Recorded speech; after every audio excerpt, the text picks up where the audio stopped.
Good afternoon. Baptist Ministers Conference of Duval and adjacent counties, 600 Everson Street, Jacksonville, Florida 32204. We're here today, purpose of calling for a ceasefire, reconciliation, and transformation conference. I am President Darian K. Bolden Sr., the President of the Baptist Ministers Conference of Duval and adjacent counties. In view of all of the recent incidents of unnecessary shootings and killings in our city, we're asking to meet with Sheriff Mike Williams, gang task force leaders, community leaders, clergy, and faith leaders. We're going to call for a conference date to be announced, and we will allow our city leaders along with our gang members or community leaders, faith leaders, to come together as we discuss some type of solution to the problems in which we are facing. This meeting and need for change and cooperation in our city is long overdue. These killings need to stop. And we plead with the community, we plead with gang leaders, we plead with school principals and others to attend a ceasefire, reconciliation, and transformation conference. First of all, there are several things that we want to share concerning what we're trying to do. We're trying, first of all, to call for a 30-day ceasefire of all shootings, killings, abuses, and beefings one with another in our city.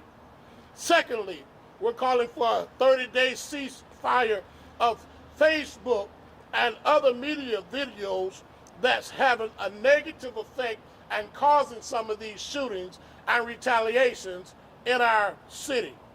Number three, we call for a meeting with all organizations that work with youth of any type in our city that may attend this summit.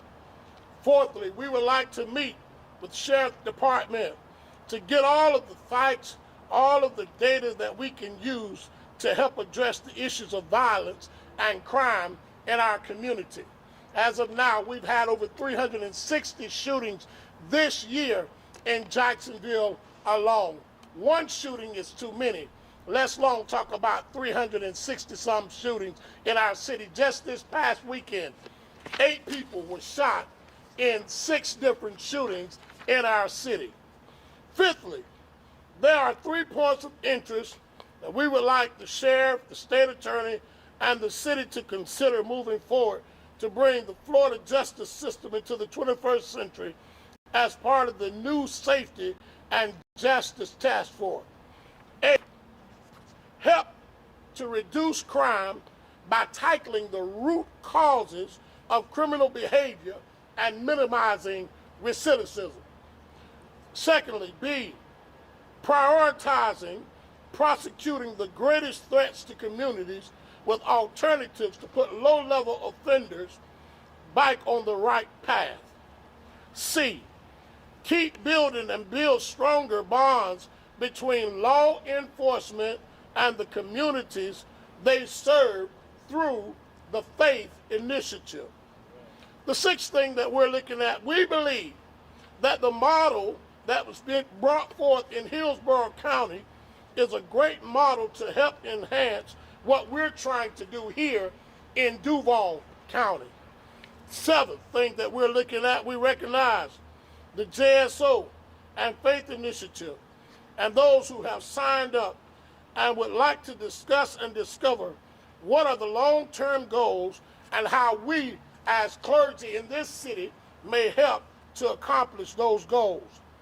The eighth thing, we encourage a quarterly dialogue with the sheriff and the state attorney that we thought was already in place. And if it is in place, we want to be a part of the discussions with the NAACP and other agencies that works in our community to help reduce youth crime in our communities. Ninth thing that we're looking at, the Gang Task Force and its mission. We desire to assist to help save our community from this violence as much as possible. And then 10th and finally, we call for the sheriff's office and the city council to work closely with additional clergy to help reduce these shootings and to save our youth. Finally, my brothers and sisters, before I entertain questions, I want to say by no means does the Baptist Ministers Conference have all of the answers to the problems that's in our city. If we had all of the answers, these problems would not be existing today. But I believe that as a community, we can come together, we can be a better city, we can work better together than we are working apart in order to minimize the violence in our city.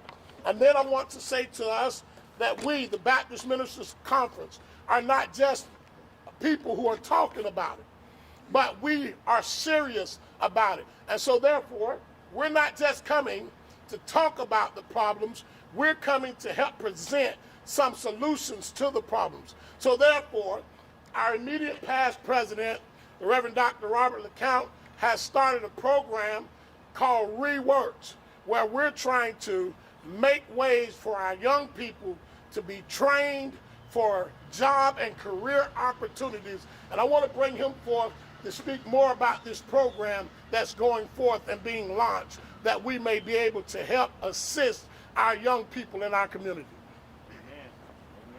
Amen. Good afternoon. As violence continues to increase in our community, Quench the Violence has worked with board members, community workforce training experts, and consultants to launch the Rework program as a method of reaching more individuals who are struggling to achieve financial stability and prevent criminal activities.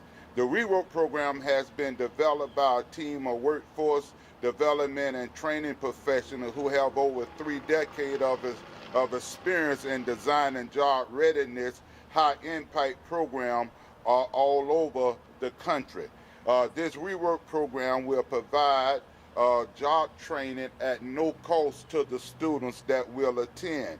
They will have an opportunity to pick one of the fields that we offer. We offer in pharmacy tech, we offer in CNA, certified nursing assistant, business administration, medical coding, billing, entrepreneurism, child care, lawn care maintenance is a pathway. And we also give them job coaches, life coaches to help them along the way in the program, to assist them to after they complete whatever career path that they choose, that will help assist them finding jobs and place them on jobs. We have partners already with different programs in our city that will provide these trainings. The schools that's already going on in the pharmacy tech. Albert Chasters is doing that training for us. We do have lawn service that has been already proven just through Disciples of Christ. We had some members in our church got out of jail, out of prison, couldn't find a job because they was in prison for homicide. But yet and still they did their time and wanted to be a productive citizens in our community. And the first thing that I remember as a kid growing up, my father told us that you can if you can't get a job, make a job. And so we created a job. We went and bought lawn equipment and began to teach them how to use it. Now both of them men have successful lawns company and providing for their family, and they are productive citizens in our community. And so we figured that we could do the same thing with others in our community. For those who just don't feel that they could get the necessary job that giving them good pay, and we're not talking about restaurant pay, but we're talking about jobs that could start and kick off their career, that they will even have an opportunity to retire off or even further their career as they get a little older. And so Reworks have already started. We are coaching the coaches that gonna coach the students at this moment, but November the 1st, they will be full in force. They'll be coming to Disciples of Christ 2061 Edgewood Avenue to get their first initial training, and after they go through the readiness workforce boot camp, then we'll place them in the career paths that they choose to go. We want to thank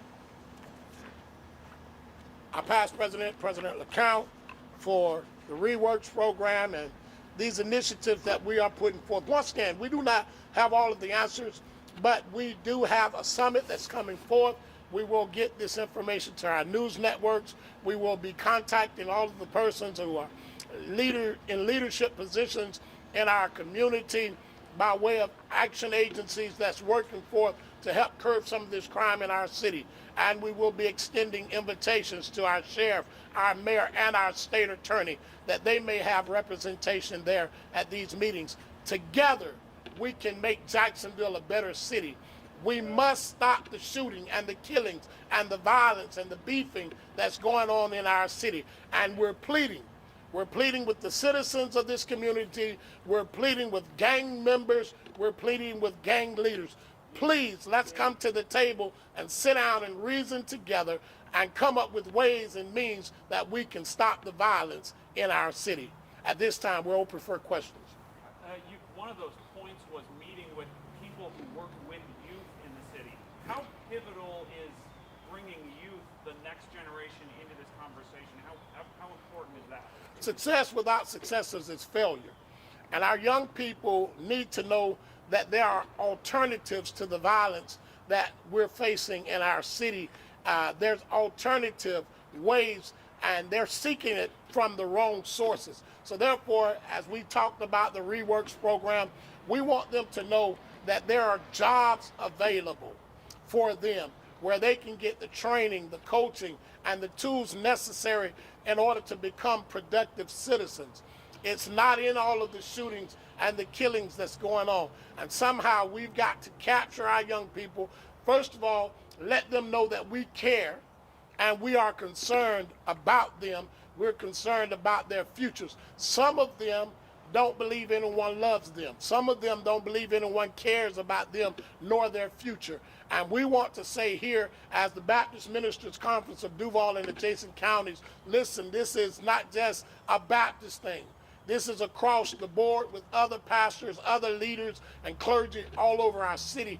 We have spoken with other leaders. We're all concerned about our youth, and we want to make it known that we care about them, and they are our future. And if we don't gather them now and show love to them and show them the right way, what type of future will we have if our youth are going the wrong way? And you also mentioned Hillsborough County as a model, as a place where a strategy is working. What specifically do you like about many of the programs that they have brought in Hillsborough County have targeted the youth? And if you look at the statistics, the crime is down now amongst the youth in Hillsborough County because the young people have something to do. They have places to go. We need park directors. We need people in these boys and girls clubs that we need after school programs, something for our kids to do. We need jobs, somewhere where they can go and make an honest living. These things have to be put into effect in order to curb the crime of our youth. They need something to do. They need places to go. And some of these vacant buildings, these school buildings that's not occupied, some of the money that we're spending other places with all of this funding that has come down, some of that money needs to be put into programs where they have after school care, where they can go and have tutoring, and we can at the same time pay people for the tutoring while our kids are advancing in society. These are the programs that we need in our city in order to make our city a better city. Pastor Bowman. Yes, sir. There have been 300 shootings. Over 300. Why now? Why this urgency now? And have you been in contact with the sheriff's office about a meeting? Yes, we have, and we've gone to different programs that they've had.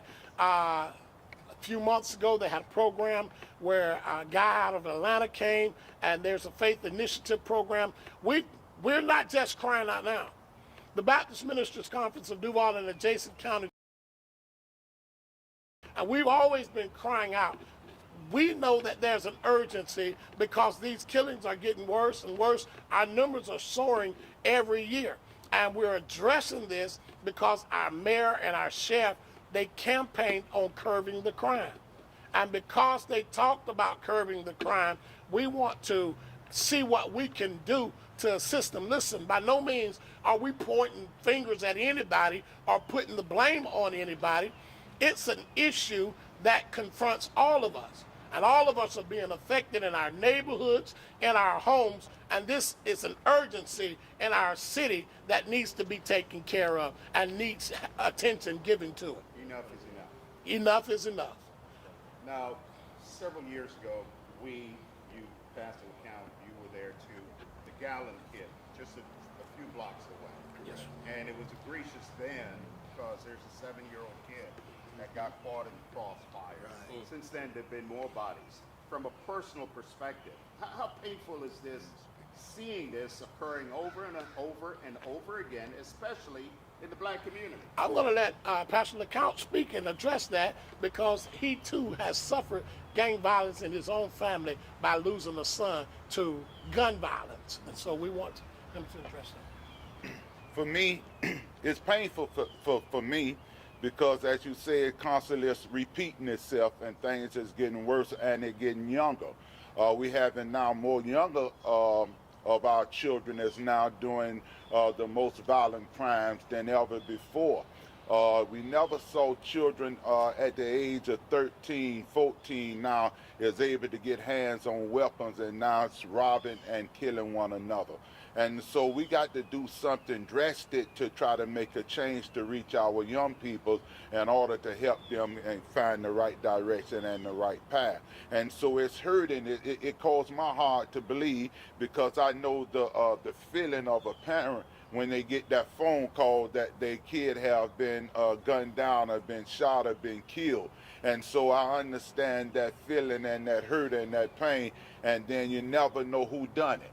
And don't seem like, and I'm just like you say, seem like we need to put more emphasis on trying to find some of these folks are doing the killing. We're not making enough arrests to me. Not enough being prosecuted to me. Look, just let me just take this, and I may be taking it out of scenario, but just look at how much effort that the government put on to find a man for just credit card fraud, and we got folks dying in our city, and they're not spending any money to try to stop some of this violence that's going on in our city. Can you imagine if they put that kind of effort in some of these shootings that's happening in the black community, what type of change it would be in our community? Because the reason why folks do continue to commit these crimes, because they continue to get away with these crimes. And if I continue to get away with it, I'm going to continue to do it until one day you finally catch me. And how were you directly impacted? Mr. Bolden was saying that you had... I lost a son to gun violence on Sutel. I lost him. He was killed at a club, nightclub. They called it Skate City at the time. My son was gunned down. He was shot several times with 2 different weapons in the bike. And so ever since that day, I've been having an initiative to try to make awareness about guns violence in our city, making that cry, because I hate to see parents go through what I had to go through with. You talked about lack of resources and how that plays such a big role. Do you feel that the city has properly acknowledged the lack of resources in the No, I don't. communities? No. To be honest, no. There's so much that's going on. The infrastructure, the septic tanks, putting again resources in our communities, our schools. Prime example. If you look around in our city, our charter schools are going up everywhere in our city. Some of this money has been backed by the city, but we had to raise a half-cent sales tax in order to try and get new schools built in our community. The last high school that was built in the black community in Duval County was 1965. William M. Raines, 1965. I wasn't born. And I'm looking at you, other than Ken Amaro here, none of you were born at that time. So that's a problem in our community. When we don't have decent schools, you just keep adding portables and trailers and patching our schools rather than building us new schools. That's a problem in our community. Resources need to be put into our community. More boys and girls clubs need to be built, with new technology. We got boys and girls clubs in our city that's 60, 70 years old. That's ridiculous. And so we need something to be done. We need policemen in our parks for our kids and the PAL games and other things that we need. We need to put the funding there in the community, and the answer is no, we do not believe that the city has done enough as relates to our community. Yes, sir. How soon do you want to have this meeting of reconciliation? We will call this meeting, we will set a date this week, and within the next week and a half, we will have this meeting. We were trying to have it this week, but we understood the dynamics of what's going on this week, and we felt that we would not get the right response due to the fact Florida-Georgia weekend, Florida A&M homecoming, and other things that's going on. So we want to have it on a date that's going to be real suitable for most of the people to make it. We'll never get them all, but if we can get the majority, we can start making a difference in this community. Are you still planning to have a community meeting tonight at 6? Is that right? No, ma'am. No, ma'am. We had canceled that. It was actually supposed to have been Friday, this upcoming Friday at 6. But we have canceled that meeting due to the fact that we want all of the players involved, especially our youth, to be present so they can speak to us about their needs and their concerns, and we can address them one-on-one. Do you feel members of the school board should come to this meeting? Yes, we are going to be inviting our school board members, especially our school principals. Many of them are having problems. As a matter of fact, tonight I will, along with Pastor Edwards, we pastor, this is Duval and adjacent counties. We pastor in Nassau County. And there's a major issue and major concern going on at Yulee High School right now. Many of you saw it in the news over the weekend, some things that happened, and we're going to get to the bottom of that this evening in a meeting at 6:30 at Yulee High School. So some of the times you all don't see us because everything is not in the news. But believe me, we're in the parks, we're around this city, we're doing food giveaways all of the time. We are very active in this community, and we want the community to know that we are concerned. And many of our community members, they know us on a first name basis because they see us when you all don't see us. But we're trying to let everyone know that we care, we are concerned, and we want to make a difference. And we need all of the city leaders to join in with us, and we work together in order to make a difference in our city. Final question for me. Yes, sir. How do you get it's important for the elements that's committing the crime, the gangbangers, the whomever, to come to the table, but how do you get them to come to the table? We've got to meet them where they're at. So, Jesus said, "Go ye therefore." The problem is we're sitting around waiting on folk to come when the Lord has commanded us to go. And so we've got to go where they're at. We've got to meet them where they're at, and we've got to meet them on their level. We can't meet them sometimes dressed like I'm dressed today. We've got to put on our jeans and our T-shirts, our Timberlands or whatever we need to put on, and go talk with them and let them know that we too have a past and that we too have come from somewhere and that there is a better route than the one that they're taking. And so that's our goal. That's our objective. We have one of our secretary here who's been in the park for years, coaching. Reverend Aaron Flagg has coached Flag Street, and he's been in the community doing this work for many, many years. Quench the Violence has been in effect for many, many years. One of our pastors who just pulled up, Arms of Mercy, has been in the community for many, many years. And we have been doing great things and great works through this Baptist Ministers Conference for many, many years. And we plan to continue. And pray that the city will join us in our efforts and support us in these efforts. Thank you.